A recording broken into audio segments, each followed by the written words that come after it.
Bienvenidos a este segundo podcast de Venados en la Ciencia de la Facultad de Ciencias Forestales de la Universidad Autónoma de Nuevo León.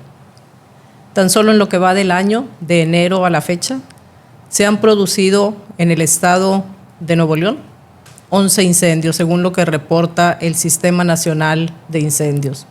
Y precisamente en esta semana, en estos días, en Oaxaca, se reportan cerca de 40,000 hectáreas incendiadas en diferentes regiones del estado. Y nos hacemos la pregunta, ¿qué efecto tienen estos incendios en los ecosistemas? Y quizás más importante aún, ¿qué podemos hacer para remediarlos? Soy Marisela Pando, profesora de la Facultad de Ciencias Forestales, y el día de hoy tengo el gusto de contar con la presencia de un experto en este tema, en lo que vamos a estar charlando de los incendios forestales. Es el doctor Ramón Vallejo Calzada, quien es el director de investigación del Centro de Estudios Ambientales del Mediterráneo, con sede en Valencia, España. Tiene amplia experiencia, consolidada experiencia en el tema de los incendios forestales, y vamos a estar charlando con él al respecto.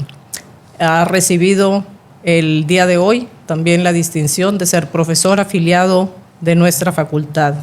Entonces, enhorabuena y bienvenido, Ramón. Mucho gusto de que estés aquí con nosotros para compartir tu conocimiento y experiencia sobre este tema. Y quizás, si te parece, podemos empezar con que nos digas, no sé, ¿en realidad están aumentando los incendios en el mundo? Bueno, muchas gracias, Marisela, y buenos días. Los incendios realmente siempre han existido en muchos países del mundo, no en todos, pero en muchos países. Y lo que está claramente sucediendo en los últimos años es, más que aumentar el número de incendios, que seguramente en otras épocas incluso debían ser más elevados, lo que está aumentando son los incendios enormes, incendios muy grandes, que se han venido a llamar mega incendios y que generan pues, mucho impacto mediático y diría sentimental incluso en muchos países del mundo. Han llegado a tal magnitud estos incendios que se ha ido acuñando, cada vez se van acuñando nuevos términos para reflejar la magnitud. Incluso se ha llegado a decir en California que es como si estuviéramos en la época de los incendios. Se ha llegado a acuñar el término el piroceno, como si estuviéramos en una época geológica en la que los incendios han pasado a ser tan importantes que afectan al funcionamiento del planeta, de toda la Tierra, ¿no? Y de hecho, pues no sé si quizás es algo exagerado, pero el hecho es que sí que cada año vamos viendo incendios enormes. El año pasado en Canadá, hace unos años en Australia, en California, en muchos países del mundo hay incendios de gran magnitud, de mucho impacto, que serían estos mega incendios. Y eso probablemente está siendo cada vez más frecuente. No es que sea totalmente nuevo, también lo sabía hace 20 años o 30 o más, pero ahora son más frecuentes en muchas regiones del mundo. Y claramente eso tiene que ver con actividades antrópicas en general. ¿Y en qué medida estos incendios, bueno, ya nos dices que no es, según entiendo, no, lo principal no es el número de incendios, que puede haber muchos, sino la magnitud de estos incendios, pero ¿en qué medida afectan a los ecosistemas? Claro, estos incendios enormes, si son muy grandes los incendios, son de muchos miles de hectáreas, como llegan a ser. Para que sean de tanta magnitud, generalmente hace falta, sobre todo si son en ámbitos forestales, hace falta que sean también de mucha intensidad, que realmente generan mucha energía. A veces ponemos el ejemplo de que un incendio en plena potencia de desarrollo, cuando tiene unos miles de hectáreas, la energía que libera es equivalente a varias bombas atómicas. O sea que realmente incluso no se puede apagar directamente con agua, porque tal es la energía que cuando tiras el agua pues se evapora directamente, no se puede tirar directamente. Entonces son incendios que tienen mucha intensidad, en los ecosistemas se queman mucho, o sea, hay una proporción de la materia viva y muerta orgánica que se quema, y por lo tanto eso implica también efectos en el suelo, efectos en la vegetación. Entonces son preocupantes, ya por no hablar de los posibles efectos que puedan tener en la salud de las personas, en la las infraestructuras, casas, incluso en la supervivencia de las personas. Sí, entiendo. La mayoría de los incendios de los que más se habla, de los que hay más conocimiento, quizás es de los que tuvieron peores consecuencias. Pero todos los incendios son negativos. Bueno, obviamente que estos que estás mencionando, cuando afectan vidas humanas o algún ecosistema, lo son, pero todos los incendios son negativos para los ecosistemas o en general para la vida. No, si hablamos de los impactos en los ecosistemas, en muchas regiones del mundo, entre ellas México y mi país, en España, en el Mediterráneo, los incendios forman parte consustancial del entorno. Igual que tenemos sequía, llueve, no llueve, hace calor, pues hay incendios. Forma parte del medio natural y forma parte desde hace millones de años, con lo cual incluso los ecosistemas, si suprimiéramos totalmente los incendios, cambiarían la diversidad de especies, cambiaría el funcionamiento, y en algunas zonas, en algunos territorios en que se ha tenido mucho éxito en suprimir los incendios, la vegetación ha ido cambiando. Entonces, los incendios no son intrínsecamente negativos para los ecosistemas. Los que sí que son, y sobre todo si son pequeños, no son en absoluto, en general, no son en absoluto ni muy severos, ni muy intensos, ni con gran impacto en los ecosistemas.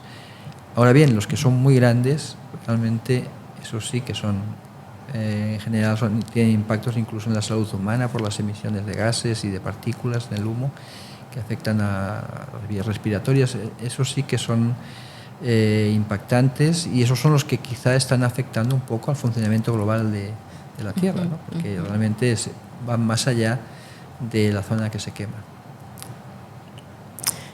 Sí, y de ahí, bueno, quizás surge la siguiente pregunta, ¿verdad? De qué hacer cuando se presenta el incendio, que también entiendo que las acciones dependerán. Estás diciendo algunos que son pues casi hasta favorables si se quiere mantener un determinado tipo de vegetación que ha evolucionado junto con los incendios, que tiene estrategias para vivir, necesita del fuego para continuar, y otras donde puede haber una devastación. Pero aún haciendo esas separaciones, ¿qué hacer? ¿Qué hacemos si se presenta un incendio? Y que esté, obviamente, no en nuestras casas de preferencia. Sí, un incendio forestal. Sí, un incendio forestal que no amenace directamente a las vidas humanas, y que nos centramos en la cuestión puramente ecológica. Claro, partiendo de la base de que, como ya hemos comentado, los incendios no son necesariamente negativos, pero pueden serlo, antes de tomar una decisión hay que entender cuál es el impacto. Y el impacto no hay una receta única y universal para aplicar a todas las condiciones, sino que el impacto depende mucho de la severidad del fuego, del ecosistema afectado, y en función de esa combinación va a producir daños o no. Entonces, lo que quizá el primer tema que hay que tener claro es qué ecosistemas de nuestro territorio, hay algunos que son más inflamables, más fáciles de quemar, más combustibles, pero sobre todo en cómo son de vulnerables al fuego. O sea, si el fuego va a producir una degradación del ecosistema, del suelo, o daños aguas abajo de las zonas quemadas, y si la vegetación se va a recuperar o no. Y eso es bastante previsible si conocemos los ecosistemas.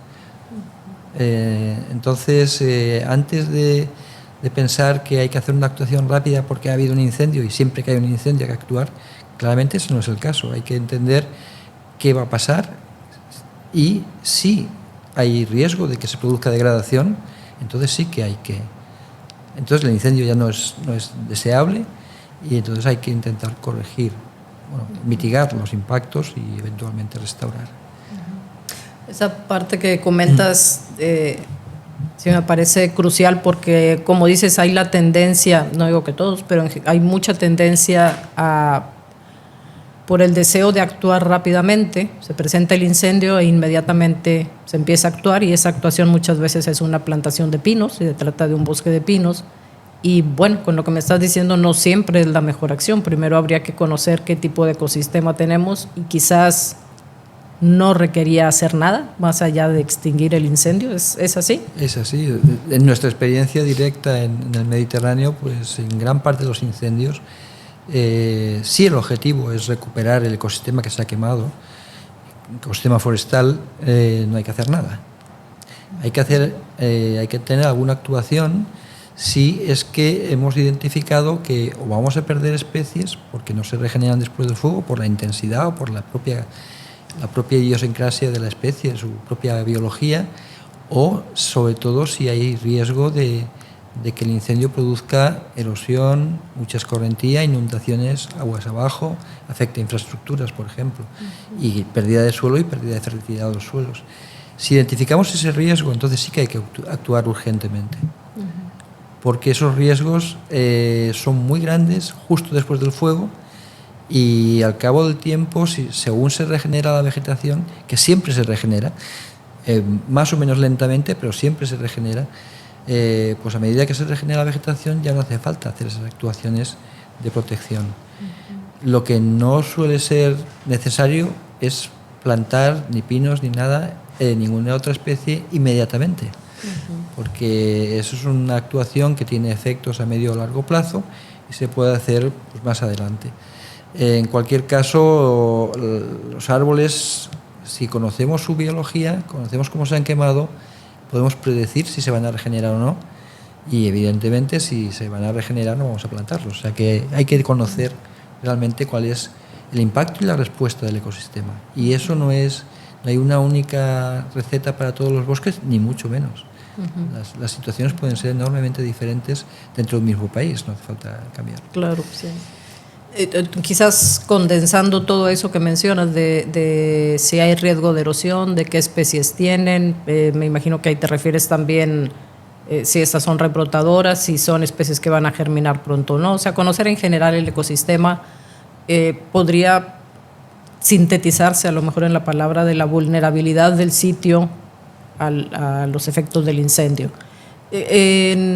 No sé si en España o para la región mediterránea haya mapas porque esto podría mapearse, esto podría contarse con un mapa que en función de topografía, tipo de suelo, vegetación, etcétera, estuviesen identificadas las áreas más vulnerables a los incendios. ¿Sí se cuenta con eso para alguna región? Nosotros tenemos varias regiones españolas en las que hemos analizado y cartografiado cuáles son los ecosistemas, los bosques que sí se queman, van a tener pérdidas o de especies o riesgo de erosión. Entonces, tener esa cartografía permite planificar, ¿no? Planificar. Claro. Los servicios forestales pueden decir, bueno, hay que proteger más las zonas vulnerables, hay que tener más inversiones en prevención de incendios, y si a pesar del esfuerzo pues se queman, pues habrá que movilizar recursos a esas zonas, prioritariamente.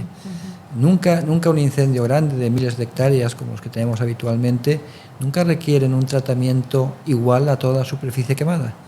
Claro. Hay parte del incendio quemado que sí que puede tener riesgo de erosión, por la pendiente, por el tipo de suelo, otros no. Y también la diversidad de vegetación que había suele requerir acciones o no acciones, pero específicas. No hay receta, no hay una receta universal para aplicarle a decir, esto se ha quemado, hay que hacer esto. No, es que depende mucho. Es muy variable. Sí, comentabas ahorita que con los recursos, ¿consideras que hay, claro, en la región donde tú estás, suficientes recursos para, no solo para controlar los incendios, sino más bien para restaurar las áreas que han sido incendiadas? Bueno, para controlar los incendios, el problema de los incendios como problema en el sur de Europa, que es donde trabajamos nosotros, es un problema relativamente reciente. Viene de los años 70 del siglo pasado, porque anteriormente el territorio estaba tan explotado por agricultura, por ganadería, que no había tanto combustible y no había incendios grandes. No había cómo se incendiara. No había manera. Y entonces, cuando empezaron a aparecer a finales de los años 70, la primera reacción de los cuerpos de bomberos fue decir, bueno, vamos a intentar que desaparezcan los incendios. y cada vez se invirtieron más recursos, sobre todo en extinción. Al cabo de unos años se llegó a la conclusión de que por mucho que aumentaran los recursos, los incendios no van a desaparecer. O sea, ya se ha perdido el objetivo de pensarse que se pueden controlar todos los incendios, pues sabemos que es imposible, en regiones que sean propensas a los incendios, como el Mediterráneo, como seguramente muchas zonas de Nuevo León, ¿no? Entonces, pero ese aumento de recursos, claro, llegó a un máximo, y que por mucho que aumentaran los recursos no conseguías arreglar el problema, porque aumentar los recursos significa que controlas la mayoría de los incendios, y de hecho se puede considerar un éxito, y en España pasa, pero en la mayoría de los países, que el 90 o el 95% de los incendios que se inician se quedan en pequeños, en conatos, no llegan a pocas hectáreas, por lo tanto han tenido éxito. Pero cuando en condiciones muy desfavorables un incendio se escapa al control, supera la capacidad de extinción que llamamos, se convierte en un superincendio de gran impacto. Entonces la conclusión es que los recursos, no tener ningún recurso no puede ser, porque entonces sería un desastre, pero no hay un efecto lineal de cuanto más recursos, menos incendios. Eso no pasa. Y ya estamos, y países relativamente ricos les pasa igual. O sea, no es que sea una cosa exclusivamente de los países con menos recursos. Entonces, hasta un cierto punto los recursos no te van a permitir esos pocos incendios que son los que te causan mucho impacto. Y eso ha pasado en muchos países, de hecho. Sí, no controlar o no reducir el número de incendios, pero también tendrá que haber recursos para, si ya se incendió, pues ahora claro, restaurar. La restauración, hay recursos, a veces incluso dependiendo del desastre, del impacto mediático, a veces se destinan muchos recursos a la zona quemada, y a lo mejor es más interesante aplicarlos a la zona de al lado que no se ha quemado y que se quemará pronto. A veces hay recursos, pero siempre faltarán recursos, porque el gran problema especialmente los bosques de regiones secas, es que como son poco productivos, un propietario privado raramente invertirá en prevención o en manejo de estos bosques, porque no es productivo económicamente. Entonces, ¿cuál es el valor de estos bosques que se queman? Son valores que son de uso público, paisajístico, biodiversidad, recreo, pero no siempre, en muchos casos no son producción directa, por ejemplo, de madera, como habían sido en el pasado. Entonces, en estos casos, las inversiones en estos bosques de prevención o de restauración no dan rendimiento económico. O sea, inviertes mucho dinero, pero tú no tienes un retorno económico, que el retorno es una externalidad que no tiene mercado. Entonces, necesariamente tiene que financiarse con fondos públicos. Y los fondos públicos no son infinitos, compiten con otros destinos. Entonces, en general, diría que siempre no hay suficientes recursos para restaurar, porque hay mucho territorio, igual que para la prevención. Podemos tener una idea de cómo prevenir, pero aplicarlo a todo el territorio forestal permanentemente es realmente casi inviable. Pues como ven, la presencia del doctor como profesor afiliado de la facultad nos está enriqueciendo, la Facultad de Ciencias Forestales, que siempre ha estado pendiente tanto de poder contribuir al control de los incendios, sobre todo a la restauración de las áreas que se han incendiado, y el día de hoy nos ofreció una conferencia que será, creo que fue como el preámbulo para un taller de campo que se realizará mañana, una conferencia precisamente sobre los efectos de los incendios forestales en el suelo y en negritas, qué hacer para restaurarlos después de que ocurra este incendio. Y el día de mañana se realizará un taller en el Bosque Escuela de la Universidad Autónoma de Nuevo León, precisamente con los alumnos y algunos profesores invitados, para hacer un ejercicio precisamente de evaluación de un área incendiada. No sé si gustes comentarnos un poquito más sobre este taller que tendremos mañana o sobre la conferencia. Pues sí, la verdad es que nosotros desarrollamos un modelo de comprensión de cómo funcionan los ecosistemas y qué hay que hacer en función de nuestra experiencia directa. No sabemos en qué medida esas ideas son válidas en otras regiones, que son parecidas, como en este caso, parecidas, que tienen especies arbóreas que son géneros, los mismos géneros que tenemos en España, por ejemplo, pero muchas más especies que tienen un comportamiento que no conocemos del todo. Entonces, el reto y el interés de este taller, para mí sobre todo, es ver en qué medida nuestras ideas, contrastarlas con los bosques, el bosque escuela en particular, y para ver en qué medida nuestras ideas ahí también se cumplen o no, hay que cambiar algunos paradigmas y en cualquier caso intentar desarrollar una nueva visión de la restauración de los bosques que tenga una validez lo más universal posible, ¿no? Especialmente para las regiones secas que tienen problemas parecidos y muchas cosas en común. Muy bien, Ramón, pues no sé si gustes agregar algo. Sé que queda mucho en el tintero, como dicen, ¿verdad? Mucho más que decir sobre los incendios forestales. Tampoco pretendemos un curso en este lapso de media hora, pero algo más que quieras comentar antes de cerrar. Bueno, sobre todo en el tema de la restauración, que es el que nos ocupa más ahora, ¿no? La restauración de los montes quemados. La restauración es siempre muy cara económicamente.